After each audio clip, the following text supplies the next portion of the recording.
What is reverse bias?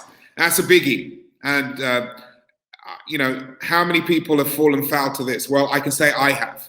And this is where you sense that somebody is consciously coming from a place of bias, or unconsciously coming from a place of bias in relation to your race, your sexuality, your sexual preference, your physical disability, if you have one,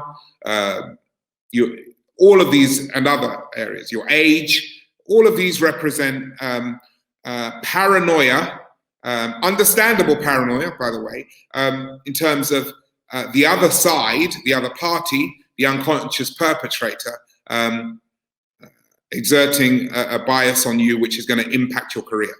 That's what I mean by reverse bias. So in a sense, it turns the perpetrator into a victim and the traditional subject into the perpetrator.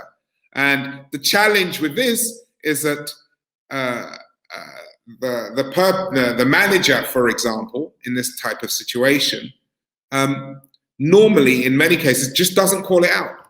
What they'll do is be annoyed by it, keep it in, and maybe talk to somebody else. But you know what? That creates equal amounts of tension to what the victim would normally feel when they're on the receiving end of unconscious bias. So I think what we all need to do is find a way of calling bias out, which doesn't invoke defensive fragility on either side.